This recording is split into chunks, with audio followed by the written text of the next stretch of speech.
another episode of Paranormal, the New Normal. I'm your host, as always, Jeremy, here trying to make the world seem a little more normal, but these days that's not easy to do, and we might do that today. We might not. I really don't. I don't know. I just don't know. But joining me today to try and help me with this is my guest, Seth Eliot Santoro, psychic, author, and so much more, but we're going to get into all that in a bit. But first things first, how you doing tonight, Seth? I'm great. I'm great. How are you? Can't complain. Hard day at work, but after a hard day at work, you always feel good because you feel like you did something. So, This is true. This is true. so, so let me first start off with the question I ask everybody on this show. Okay. What got you into the paranormal or the spiritual? Like, what got you into it? I mean, my entire life, I always wanted to see ghosts. I had a couple near ghost experiences, and then I started watching John Edwards, and I was like, oh my God, look what he does. And he talks to dead people, and that's so cool. And then I saw um, Sixth Sense, and that blew my mind. And I was like, I know exactly where I was. I was sitting in the Chelsea cinemas, which is no longer in New York City. And like, I remember I was thinking to myself, I want that life. Like, I want that to be my life. But little did I know it would take about 20 years from that moment. No, about 15 years from that moment. So I was like 16, 17 when I saw that. And Yeah. I think throughout my 20s, I had lots of experiences with five of my own friends passed away. Like, I just really had a lot of experiences with death and with the just pretending that I could talk to them. And then it finally, when I was in my early 30s, I came out with my first book, and I literally feel like I broke a pattern of dating unavailable individuals. And I woke up and I was like, I deserve so much better than you. And then the universe the next day was like, boom, you're ready now. And that's when I literally could not even stop the voices or not the voices, but I would be sitting with anyone and I would just hear so much information about them and their deceased loved ones. And since then, it's been a very fascinating kind of adventure. Sounds like it. I mean, that's that's interesting that the universe just waits to that exact moment to start it all. I Right. hear so many I hear so many stories like from birth like I was able to do this. Never is it like the universe chose this moment to Shazam me and give me the ability. But You're right. so Even my husband, he his whole life he's been into it. But me, also, I didn't know that all mediums are psychics, but not all psychics are mediums. So I didn't know that I could do other stuff, and then I got into psychic work, and then I got into energy healing, and then I got into baby readings, and then it's just and even more energy healing. So it's like every couple of years I got a new gift that I didn't know that I had before. So I'm very grateful. But it's crazy. It's a crazy ride. it seems like it. And you kind of answered this somewhat already, but Okay. my second question always is, have you had any experiences with ghosts, spirits, aliens, cryptids, take your pick. But Yeah, all of the above. No, most of the above. Um, Definitely ghosts, definitely spirits. I don't see, my husband sees, but I've only seen a couple like spirits that I've been speaking with during a couple readings, and that was very specific. For example, I looked, and out of the corner of my eye, I saw this guy standing against this wall and in a very specific position. And I described him and what he was wearing, and then the person across from me started crying. She looked at her phone and she like showed me the picture of him in that exact position. It was the last picture she took of him before he passed. I was like, oh, like goosebumps even now.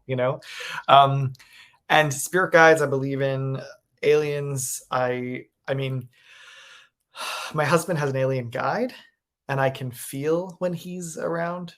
Um, or it's more masculine, so I'm just going to say he. But he's very tiny and yeah, small. And I've also had some not so fun experiences as well. Just a couple that scared me to death. No pun intended. And any of those you'd be willing to talk about, or you Yeah. prefer not to? No, sure.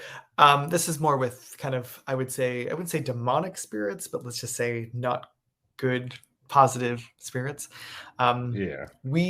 I was obsessed with Ouija board for a couple of years in my early 20s with my like after college roommates, and everyone was stoned except for me, and we were we just started getting really good at it. And whenever I was on the board, it just seemed like I knew a lot. And we somehow let this spirit in, and I don't know how it got in, but obviously the board is some type of conduit. And by the way, I was very accurate. Like I now realize that that was my first kind of playings with mediumship, because what I did on the board now would be considered mediumship if without the board, though, right? So anyway, Yeah. so we get in the we all of a sudden we stop doing the Ouija for some reason, and then we all start hearing our names being called at different parts of the house, and no one spoke about it for weeks. And finally, I was like, "Hey, do you guys ever hear your name being called?" And both of them were like, "Yes," and they were both women. So um, we were all sitting one night. It was after Halloween, and we had this huge bowl of candy on the top of our fridge, a huge bowl. And we were all in one part of the house. And the next thing we knew, we heard this huge crash, and we look, and the bowl is perfectly upside down with all of the candies wrapped, like all of it. Nothing spilled anywhere else. It was just perfectly there. And then about 2 weeks later, I had the scariest experience of my life to this day, really. I was just about to sleep with my boyfriend at the time, and I know I was awake though. So I know I was awake. And I started reading about like mediumship, and I read, you should ask the ghosts or spirits if you can help them. So I heard my name being called right before I fell asleep, and then I was like, okay, I'm gonna be okay. I'm gonna get through this. It's gonna be okay. And I know that I was holding the hand of my husband, or my boyfriend at the time. That was because he had just gone to sleep. And I say, how can I help you? And nothing. And I'm like, how can I help you? I want to help you. And then this little voice, I don't know if it would be a little person nowadays, but this little voice, or a dwarf, said, "You can't help me. You can't help me. You can't help me. You can't help me. You can't help me," like 20 times in a row. And like everything about me, I was like, "Oh my God, what's going on?" And then he says to me, "Don't worry, because Orlin, my boyfriend at the time, can't feel his face either." And then my whole entire body went numb. Ooh. And I know it was, and I squeezed that, or I thought I squeezed the hand of my boyfriend at the time, because that's the only thing I could do. And I then realized, okay, well, if I can't help you, then you got to go. So I said, if I can't help you, then get the F out of my house. And boom, like everything left. I could move. And I woke up and I was like, and Orlin doesn't remember anything. Like the next day, nothing. So I know there was something at play there, like not Yeah. good and benevolent. Not a Casper. Not a Casper. Not a Casper. That's the way I like to put it. It's not a Casper. It's one of his Perfect. brothers. But Yes. so on your profile, it said you were a life and death expert, Okay. and like the way it seemed, like why do you love? I mean, I personally do as well to a degree, but well, I'll just ask it. Why do you love death so much? I mean, I do. I find death beautiful in some ways, and I find that it's life. It's a cycle. That's personally why I am not like. I've never cried at a funeral in my life because I don't see death as a bad thing. I see it as what is meant to be and what's there. But why do you love it? It's the one topic. There's only a couple topics that I could talk about for the rest of my life only, and that is one of the topics. I just love everything about it. I think that, like you, I feel like it's just a passing in, or a transition into another space. Um, I I think that if you've ever seen the movie What Dreams May Come, I feel like somehow we get to choose what we want in our beautiful heaven afterwards. I think it's so much better no matter what. It's so much better than this place. And the hundreds, maybe even thousands of spirits that I've spoken to over the past 10, 12 years, they all, or most of them, confirm that it's like it's undescribable and it's so much better than we humans can even conceive of. So I'm fascinated. I'm also a little terrified about it, but I know that at the end, I will resign. I believe that people resign to die, like they surrender to death, unless you're in a car accident or it's heart attack. But I believe that most people surrender when they're ready to death.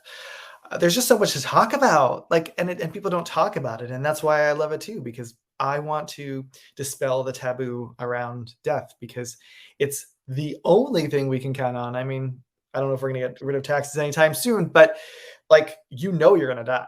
We don't know if we're always going to pay taxes, but we know we're going to die. Oh, there's no doubt we're always going to pay taxes. I mean, come on, man, come on.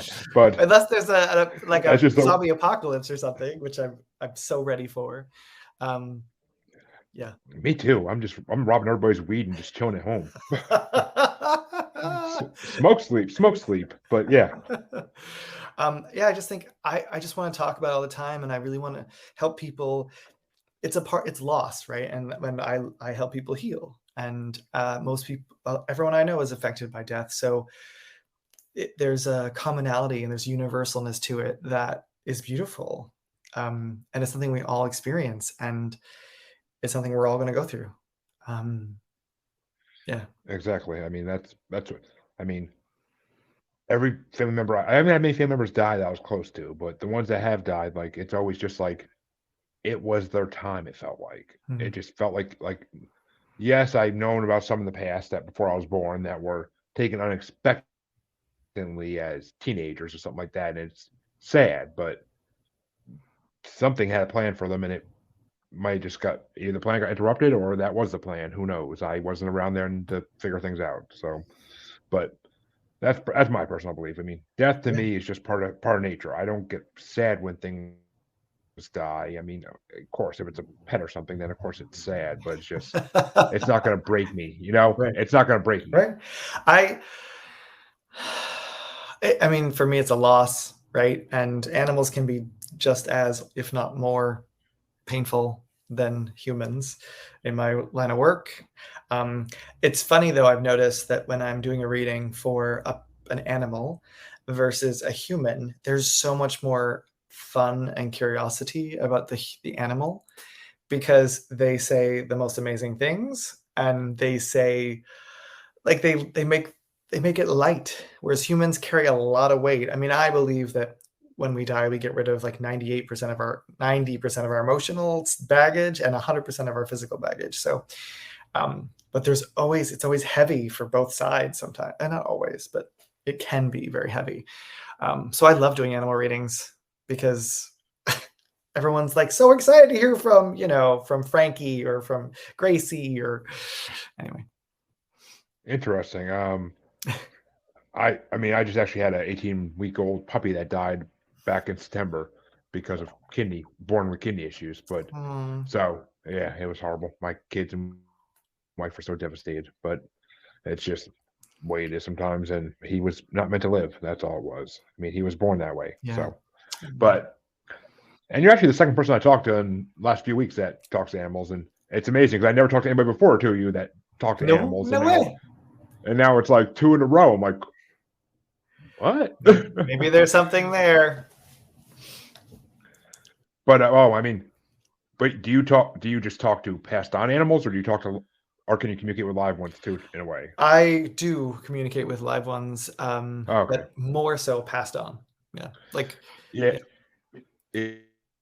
She actually reads live ones as like a job almost. Like the title of the episode, which doesn't release till January, is actually a modern day Dr. Dolittle. But awesome! I love it. I love it. I try to come up with good ones sometimes, but no, I love it. It just so happens with mediumship, when I'm doing readings for people, it just kind of happens that their animal also will come through, right?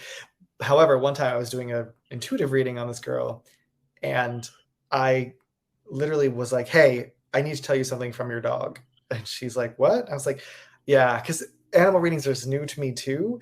So at this point, this was like 2 or 3 years ago, and I hadn't done many animal readings. So I was like, your dog wants to say, can you separate out the water and the food dish? Like, and it's really low, and he's a small dog. So I think you should get one of those things where, like, it separates them out a little bit, because I think he gets the food and the water, right? And she's like, yeah. And I get so mad, I leave it for a couple days. And I was like, yeah, that's not cool. Like, that's not cool at all. And she was like, how did you know that? And I was like, your dog's telling me right now. She's like, I didn't know you could do dog readings. I was like, I didn't know either. So anyway, there you go. That's an example. Yeah, that's now, is it only like, have you only done like dogs and cats, or have you gone to more like exotic animals too? I actually, once I was doing a reading, and I knew I was a pet, and I knew I had a taste for rats and mice, and I knew that I was super low to the ground. And I said, literally, I think I used the name Frankie, but I was like, who's Frankie? Like, I feel like I'm Frankie and I'm really low to the ground. I explain everything. And they're like, oh my God, it's our pet snake. Frankie was our pet snake. And I was like, you mean I'm connecting with a snake right now? Um, I've also connected with cheetahs in Africa, South Africa. My husband is South African. Ooh. Yeah, that was one of the most amazing things. Can I tell you the story? Oh, please, but you gotta ask. It's great. No, it's a good story. I feel like I'm.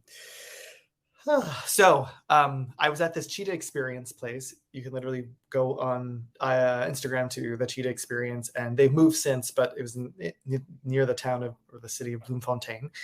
And we went on this tour, and we thought we would be able to pet animals. This was a rehabilitation center, by the way. So what they do is they take cheetahs that have been either abandoned or that are they found in the wild that are alone, and they take them and they rehabilitate them, and then they eventually let them go back into, they train them on how to hunt their food and seek shelter and all this stuff. So we went on this tour, and I was so like, whatever. I mean, there were beautiful cats and beautiful, all sorts of. There was a puma. There was a black. Well, there is no such thing as a black panther, but there's a black puma there, or a black leopard there, and I could tell he had something wrong with his back, the back of his right hind leg. I knew it. And at some point, we were taking a break, and we were watching some animals in another pasture somewhere, and the owner comes up, and she was asking where everyone's from, and everyone was from South Africa except for me. And she just took a fascinating kind of eye to me, and I was like, so we started talking, and I said, I just want you to know, the black leopard, there's something wrong with his back right leg. And she's like, how could you know that? And I was like, was he limping? I was like, no, I could just tell that it's either arthritic or there was something removed there recently. And she's like, oh my God, like last month, something was removed. She's like, you can read animals? And I was like, yes. And then she literally she's like, you go ahead with the tour to everyone else. And then my husband and I and our friend, we stayed. She's like, you three stay with me. So she took us back into the real rehabilitation center part, and we got to like see baby cheetahs. We got to and then she's like, I want you to read Mary for me. And I'm like, who's Mary? She's like, you'll see. So we get to literally go into it's a huge enclosure, and we're with a handler, and I looked at the handler. I'm like, how is this okay? Like, how am she not going to attack me? And he looked at me and he's like, she knows she could just kill you with one. She knows she could kill you easily. I'm like, really? So she's not scared of us? And she said, no, she's not scared of you. And plus, she's been around humans her entire life, so she feels a little bit more comfortable with humans. And anyway, Yeah. so we're literally sitting there, and then he's like, okay, you can pet her now. I'm like, I'm sorry, what? So my husband goes first because I was a little scaredy cat, no pun intended. And then she started purring, and it was like the most beautiful, like purring sound. It was so loud. And then I started petting her. I didn't get too close, but and so we started reading her, and essentially we were there for like 15, 20 minutes. It was amazing. One of the most amazing experiences in my life. And so afterwards, I went to the owner was like, okay, what's the deal with Mary? And I said, she said to me, she has far less days ahead than she does behind. Just like that. And I was like, she's so wise. And I told her how old she was. She said yes. She confirmed it. And then I said, there's something going on. There's a cancer going on. And she said yes. And I was like, and I pinpointed where it was, and she said yes. And my husband got the same things. And long story short, we spoke about Mary, and then all of a sudden this other cheetah came to me, like a deceased cheetah came to me, and I was like, there's someone else here who wants to talk to you. And I feel like she was like 19 or 20 when she passed. And I was like, her name was blah, blah, blah. And she's like, oh my God, she starts crying and bawling. And so I then give her a reading on this deceased cheetah that was her pet. Well, not her pet, but like one of her animals, right? For like 17 years or something. It was ridiculous. And so ever since then, I'm like, okay, yeah, I can read animals.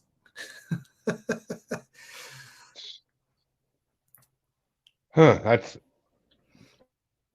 amazing. That's amazing. I'm a lover of animals. I've been to so many zoos, and like to be able to actually understand animals would be amazing. Like just amazing. But you keep saying your husband also is a psychic, and I'm like, that's got to be strange. Two psychics living together. I never heard of that before. Even like, no, it's a Married Mediums is like a TV show. That idea that they keep trying to push down our like they want us to do it.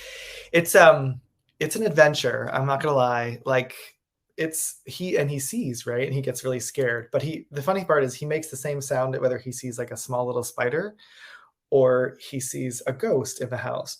So like he literally will do like a and I'll be like human or insect. and that's kind of our biggest joke together is like human or insect, because I don't know which. He makes the same sound for both.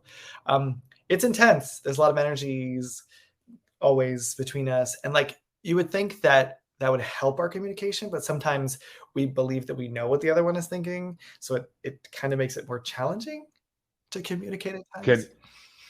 Can either of you actually read each other or no? I think just like married people, right? I think that okay. like I don't think not like in a psychic. Not like way. No, I think we're way too close to each other. Like he'll feel things about what I'm going through or about someone else in my sphere, and I will do the same for him. But it's I think because we're so interlinked. Like I can't read for myself, which I wish I could. Yeah, I mean, of course. I mean, we all want that ability. That's the ability. That's why everybody wants to be a psychic, is to be able to read people's minds for themselves. But I mean, it would have made the dating world a lot easier. I'll say that at least. But I mean, seriously, come on. seriously. But and that's always a fun one too. Dating as a medium was not fun. It was not fun at all, because as soon as they find out, they're like, tell me about my dad, or tell me about my cousin, or they'd be like, I don't believe in that stuff, and I'm like, okay, date over. It was tough. Yeah, I can imagine. I mean, I could imagine. I've been through similar situations with different things other than being a psychic, and it's just, yeah, like as soon as they find out one thing about you, it's just like, yeah, no, I mean, hell, I've had the same thing happen with being a smoker. So it's like, smoking's bad. I'm like, and your point? Why you down your freaking margarita or whatever? Like, yeah, but kind of curious though, because it said on your page you're a smileologist. Which, what the heck is a smileologist? Yeah, I did not self-coin that phrase, by the way. Like I am embracing that, but one of my clients, essentially my vision is to inspire the world to heal and smile from the inside. That's my vision. And I help people heal from loss. And I helped him essentially find his smile again. And so he started calling me a smileologist. And I was like, all right, like it kind of works. No one really knows what it is. So, Yeah. It's one of those like, well, I've been called worse moments. But I like it. I kind of like it sometimes. Yeah, I kind of like it. Yeah, I mean, it was interesting. I'm like, what the heck is that? I guess I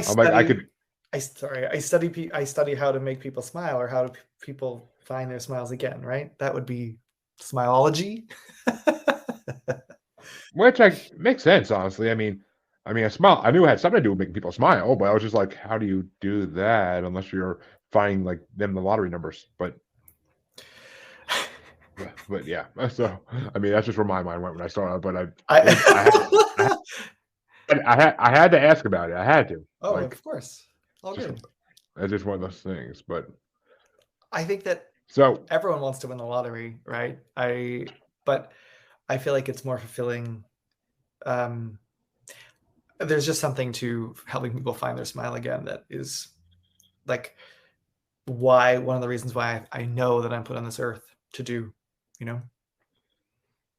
yeah, which I mean, that as a podcaster, I kind of relate to that because I have multiple shows and that's the point of them is to make people get something out of it. Either whether they learn something, whether I make them laugh, like make them smile when they laugh, like whatever. It's just that's why I do it is because for people. I'm not doing it for myself because it takes my time. That's all it does. I mean, I do enjoy the hell out of it. I enjoy the hell out of it. Don't get me wrong, Love but it. it's just you know I want to make people happy. I want to make people give them something to listen to and to entertain them. So it Yeah. works, I believe. And the numbers don't lie either, so it works apparently. But so what? Let me ask you this because I asked every psychic slash medium that's been on my show about this. Okay. I've been told by a lot that there's been a spiritual awakening in the last, well, 10 to 5 years. Some people, I hear a lot of 5 years ago and I hear a lot of 2012. So the question mainly is like, do you think there's been a spiritual awakening on Earth in that time period? I feel like there have been several, because to be honest, both my husband and I in 2012, that's when the shifts happened. I mean, to propel us into this, Yeah.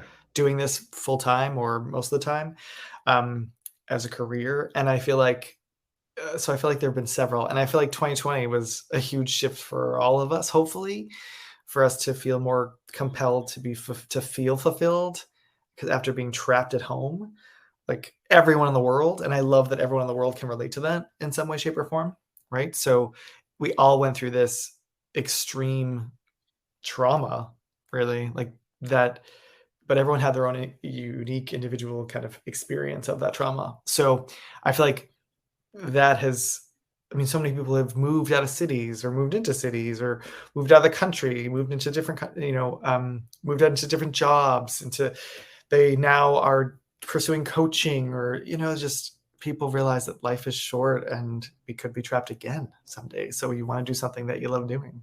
So I feel like there have been several, but 2012 for sure is definitely a big year.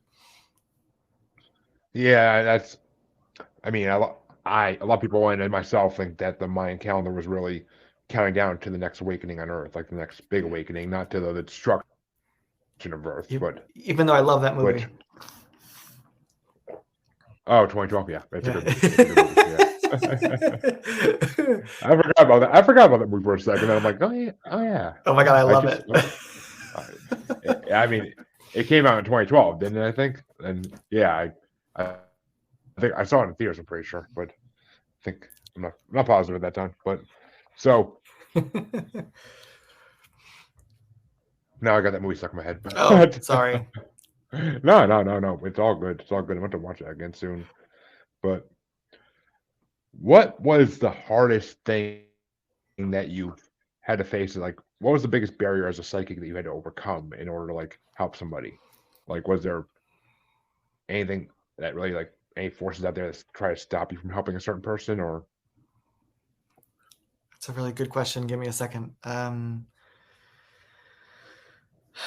I can tell you that, um, in South Africa, my husband and I have done like some investigative work with some policemen and investigators down there, police people and individuals, and some investigators down there, private investigators. And I can tell you that we did a couple, and one was like this freak accident where a couple people were shot, and I could see everything clearly.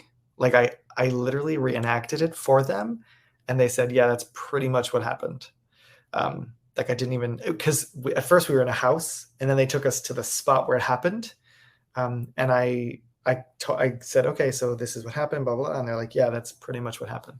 So, or we think it's pretty much what happened. So that was interesting. But then an hour and a half later, we're at someone else's house, and it was a horrible.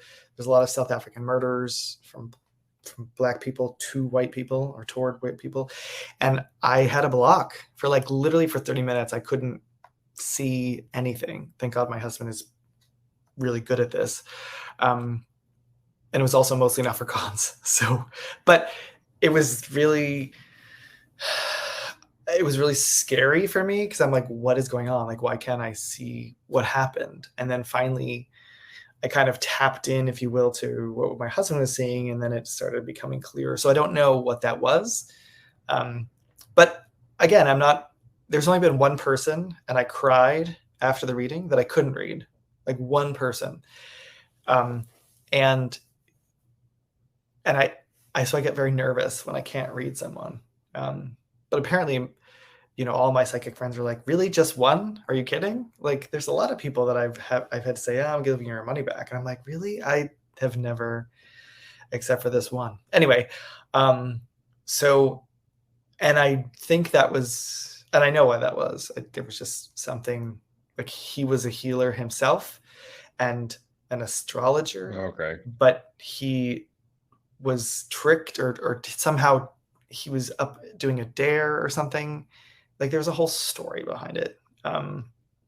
And I need people's permission.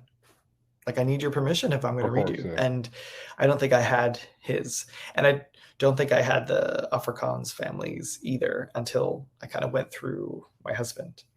Other than that, like I've done some crazy things. I've taken, like I've stopped like dark forces, in every country they have like Macumba that's in Brazil, in the Creole, Haiti, all that stuff, they have voodoo, right? So like I've taken curses off of people before as well. Ooh. That's been interesting. Like when someone's sending bad energy, so kind of like in The Craft, which I love that movie too, back in the day. Classic. Like totally. I literally bound that person from doing harm to the person who asked me, right? Who's a friend of mine. So, and it worked. Yeah, it's a crazy world. As you're asking these questions, I keep realizing. It's all good. And yeah, it is a crazy world. I mean, I actually talked to a ministry member who went to Dominican Republic and Haiti, and she ended up adopting like 13 or 14 Haitian kids, or like a huge number. And the story she tells about like healing people of voodoo and demonic possession down there is ridiculous. Like, so do you and your husband just travel all over the world to do this type of jobs or to help people? Not yet. Hopefully someday in the future. There's a couple TV show ideas about like us doing like human and animal readings around the world, but right now we do it where we can. It just so happened that, he's from South Africa, so we got to travel all around South Africa. And we can't get away from this. This is something that is part of us, so sometimes we're sitting in whatever country or whatever city, and sometimes we just feel compelled to say things, which is always kind of scary at first, but so it can happen anywhere, and he has a harder time turning it off than I do. So interesting. Which, yeah. I mean, hell, if they do a show about you, I definitely would watch it. You seem like a very fun person to watch. Thanks. And I mean, I am all for a couple of psychics like that are married and living together. Like that would be an amazing show. It's definitely it's definitely an adventure. That's why I say every day is an adventure in this house, for sure. Yeah, it is for me too, but that's because I have 2 big mastiffs and 2 kids, and that every day is like, God knows what the hell's going to happen today. Or what I'm going to clean up. More like what I'm going to have to clean up today, but Right. So right. I realized we talked about death, but I never asked you this question. Okay. what do you think happens when we die? Like, from your experience, what actually happens after we die?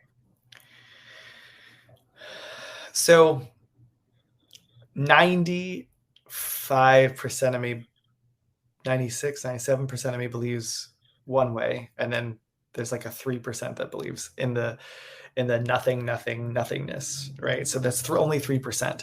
But in everyone I've spoken to, and across, like, that has crossed over, even animals, it's a better place. So I feel like you resign to die unless you die in a tragic car accident or something quickly. Um, and I think that you open your eyes and you see the people who meant the most to you, as an easy buffer, like, okay, here you are. And then if you're seeing that person, you're like, oh shit, I must be dead, you know? And you get greeted by your favorite pets or animals or what have you. But I feel like those people help you into the next, they tell you like what happens next, Hmm. which is, I think you do some type of review. I don't think it's like, you can call it, most people call it a life review, but I think that you take all the lessons and put them somewhere in your soul or something. And then I think after that, I think you move on and you can either, I believe, you either get to work, because I think that when I've spoken to people, I know that there's lots of people that, or there's a couple people that I know that work with children as they cross over, helping them figure out what's going on. So I know that there are quote unquote jobs in that realm of some sort. They don't pay you, but I also think it's like better than the greatest heaven that we could think about. So if you want to have pink donuts every day and not gain a pound, then you can have pink donuts every day and not gain a pound. And I think there's a part of that. And then I also think there's like the infinite beings, right? So you not only get to connect with anyone you want, I just feel like you get to watch as well, people back here. And I believe that there's spirit guides, and I believe that there's spirit family. So I believe that the spirit family are people that you know and loved in life, and you can choose to do that. So I feel like there's so many options afterwards. And I think you ascend, like you evolve, and then eventually you decide to go back or come back. Um, yeah. I, I mean, I agree with a lot of what you said. I mean, and for years I was a full atheist, and I believed that there was nothing after death. We were just rotted in the ground, and our bones got eaten by bugs. But Right. my outlook has changed dramatically over the last 5-10 years. But Mhm. do you believe in like reincarnation? In a way, yes. Yeah, I do. I mean, I feel like I'm doing my best to be compassionate every day for all living creatures. But some people, I just feel Yeah. like you must have been a cockroach at some point, like in your last life or something. Or maybe you'll be a cockroach in the next life. So I believe that you evolve in the human sense and in the soul evolution sense. So, and I think that you also decide what you want to learn, like the big lessons of your life that you want to learn. So I think that some things are predetermined by us before we go back, but most is not. Yeah, I mean, I am a big believer in reincarnation. I've been told by so many psychics that like they have talked to people that have passed on, and that it's a waiting room up there, and you're just waiting for your chance to come back down, unless Hmm. unless you actually have achieved what you're meant to achieve, and then you move on to a greater place. But they didn't Yeah. want to call it heaven, of course, because I don't personally like to call it heaven either. I like to call it the beyond, or just a better place. But Yeah. I like the better place. I only say heaven because I say better than heaven because I think most people understand that I'm not saying heaven. I'm saying a better than, so, yeah, but thank you for pointing that out. I know people have connotations and denotations of the word and preconceived notions of the word heaven. So I appreciate that. I mean, as someone who's brought up religious, I know that like a lot of people are like, "There's no heaven, there's a beyond," but these Christians named it something and ruined it. But Honestly, I think that this is heaven or hell. Like, I feel like that's what, personally, I feel like that's what Jesus was talking about. Like, you can choose to live in heaven or you can choose to live in hell. And sometimes it's both, right here and right now, you know? It's funny you say that because I believe the same thing. I I've been told that too, that we are currently living in what is considered hell, and that this is our first test. So, Quite possibly. but I mean, who knows? We could be living in a matrix for all we know. I Yeah. mean, Oh my God, can Keanu Reeves come and play with us then? Is that, sorry, not you, but for me. I mean, Keanu's a good-looking man. I ain't gonna lie, but no matter how straight you are, Keanu Reeves and Johnny Depp are just a good-looking man. But They 100%. But I mean, I definitely will take me some Carrie Ann Moss. I ain't gonna say no to that. Okay, So, cool. Cool. but uh, so so do you think that there's an underworld? Because if you think there's a beyond, do you think there's actually like some kind of underworld where evil stays? Um, I don't. I know there's evil. I don't really see it. A lot of people tell me I walk in the light too much, so I don't even see the darkness, but I can feel the darkness. So I know there's some type of evil. I just don't know where it exists, if it's underworld or all around us, or so I don't know the answer to that question. Um, I mean, if Kate Beckinsale comes out, then I'm down. You know, for sure. But yeah, like I don't know. I don't know. I don't I know it's there. I know that something exists where evil is, right? Or where more demonic kind of spirits exist. But I haven't seen it and Yeah, I I don't mean, know much about it. yeah, I mean, even if you don't use the word demon or demonic, because I don't see, it's so hard because like those words have like a buzz to them that like everybody's hears that word and they're like, but I mean, it's just at the end of the day, they might not be called that. Like they might just be underworld creatures. That's why I call them. It's just underworld creatures. Like they're just pure evil beings who they have a purpose. Who knows what it is, but they have a damn purpose, and they're meant to do something, whether it's destroy or if they work for somebody, who hell knows? Like really, at the end of the day, who knows? But Yeah. It's so, possible. It's totally possible. Absolutely. but I don't know. I'm a big believer in mythology. Like I like Greek and Roman and Egyptian, all that mythology. So I like to believe there's multiple things out there like that we can't explain. Like just not even higher beings, just beings with more abilities that are out there, and they're still out there. I think. I mean, I just that's my personal belief. No, But for sure. I also believe that humans can do way more than they're capable of. I know we can. I know that we call it telekinesis, but I know that people can move things with their. I know there's so much more that we can do in our lives. yeah, there.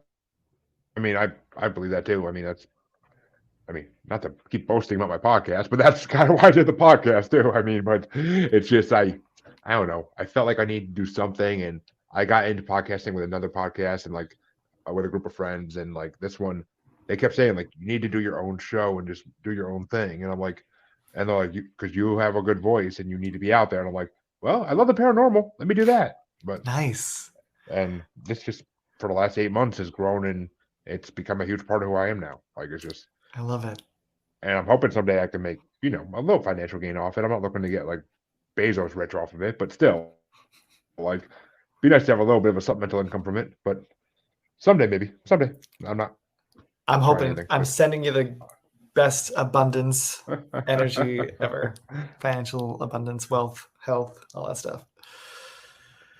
oh, I appreciate it. But before we wrap this up, though, Yeah. Uh-oh. let's talk about your books because you've written 3 books. I want to hear what they're about. Okay, sure. So Smile from the Inside is a 5-step guide to healing from anything in this crazy modern world. That essentially is my first book, bestseller, international bestseller, Amazon bestseller. And it's a book about how to find your smile, really. It's how to find your happiness again. And essentially in it, I posit the SMILE method, which is a 5-step method, and it's for awareness. So I feel like there are 5 steps that we all go through we spoke about this earlier, that you're going to go through, right? So so it's the whole breadth of how to deal with current obstacles, traumas, loss in your life. The second book is, I'm not going in chronological order, but From Grief to Grace. It's the Grace Method. It's for how to heal your past once and for all. So it's helping people essentially deal with that loss that they just can't get over, help them to move through that. And again, it's a 5-step method. I also have a children's series. It's called the Smile from the Inside Adventure. And the first one is called Finn and the Ferocious Flu. The second one coming out in March or April. Working out with the illustrator now. We're finalizing the final kind of drawings, illustrations. It'll be called Scout and the Serious Split. Each one it's about healing in a different way. So, and we're going to talk about taboo subjects, and it's going to be LGBTQ focused, most of them, or have an element of LGBTQ in them. And Finn and the Ferocious Flu is about the pandemic and how a family goes through and navigates being trapped together. It's really the coolest thing I've ever done. I mean, I didn't do the illustrations, but man, they're just amazing. And they're so cool. It's just such a cool story, So yeah, lots more to come too. Lots more books to come. And to write kids' books too. That's, I mean, anybody that's willing to help kids try to be better people in this day and age and learn how to deal with this world is just, to me, amazing. Because I work in retail, and I like what I did for 5 hours a day was stocking books at like Sam's Club for the Rearling company. And some of these books that come out for kids, I'm just like, why are there 25 Nights at Freddy's books here? They're not teaching kids anything. Like, give them real books. Like, give them. I mean, these are middle school sections. Like, give the middle school kids real books that teach them things, not these horror novels and 5 different hocus pocus books. Like, Jesus, like, give them something that helps them. But well, I appreciate that. I appreciate hearing that. I think there's a growing market for books about healing and about taboo subjects. I mean, my first one is about the pandemic, right? My second one's about two women getting divorced. The third one is going to be about transgender child. The fourth one is going to be about a parent dying. Like, they're all going to be very taboo subjects that people don't want to talk about, but it's a beautiful way. And they're all discussion books, right? So at the end, there's like questions, so you can talk about the feelings along the way. The coolest part was when my nephew, like it had come out, I think 2021, and my nephew didn't see it until like a month or two after, and then he saw me and he's like, Uncle Sethy, because that's what they call me, he's like, this is such a good book. He's like, I love this book. And he's like, and it's not just because you're my favorite uncle. He's like, it's because it's a really good book. And I think it's going to help a lot of people. And I was like, start crying. I'm like, oh my God, yeah. Yeah, I 100% agree. Like, that'd probably make me tear up if my nephews, my cousins' kids came up to me and been like, your podcast taught me something. I'd be like, no way. But like I would be honored if anybody in my family actually looked at my podcast and said it was like good. But my family's not a podcast family by any means, so it just doesn't happen. But that's okay. I'll live it. I mean, I keep on keeping on with that because I mean, kids need all the good influences they can get nowadays. Absolutely. I mean, absolutely. And this world is horrible now. It's just a horrible. It is. Now. It is. And November is Children's Grief Awareness Month, and not people. Every year, I'm now going to post it all everywhere so that people know. But kids are so susceptible to everything, and they emote and they have feelings, and we need to talk about it with them, and but also they have more resilience than we give them credit for. Like they can, for example, I did personal development workshops, and with adults, it takes them like 3 or 4 days to get over things, right? With kids, it takes them 3 or 4 hours to get over things. Like it's amazing to see that, just how resilient they can be when in the right or appropriate situation. I was going to say, yeah, I mean, kids' resilience is amazing.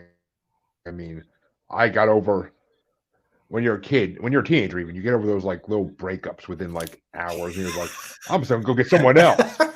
You become an adult, and it's like a month of heavy drinking and moping. So yeah, I It's mean, true. It's true. and that's all I'm gonna say about that, because I mean, we do a lot worse than that in that month, but not to mention the whoring around. But you know, it is what it is. But Yeah. it's just, I mean, I applaud anybody who does anything for kids. I've had a 14-year-old author on here who actually wrote 18 books. No way. That's amazing. And Shanti Hershenson, she's impressive as hell. A lot of it's sci-fi or horror, but she wrote one book about an anti-bullying book, and because she unfortunately gets bullied, and I mean, it's sad. It's sad because I mean, she's such a good girl, and she wrote all these books and she was a kid, and it's just, if I could have done that when I was a kid, I'd be a millionaire now. And I had the ideas, I just didn't have the talent. But it's just, it amazes me what kids are capable of nowadays that I could never imagine doing when I was a kid, even. But yeah, you can do things now, though. Exactly, which is what we try to achieve and do. But too low, too late, though. The bank account's already too low at this point. But please tell my listeners where they can find all your stuff, where they can find you, and just promote yourself any way you want before we wrap it up. Yeah, sure. So you can find me at IamSethEliot.com. And then all my socials are at Seth Eliot Santoro, 1L, 1T, just like it's spelled there. So at Seth Eliot Santoro, Instagram, TikTok, Facebook. And I have lots of specials actually going on right now for coaching and or for mediumship readings. So check out my Black Friday specials. And yeah, I mean, thank you so much for having me on this podcast. Oh, my pleasure. I was looking forward to this interview a lot. And Me too.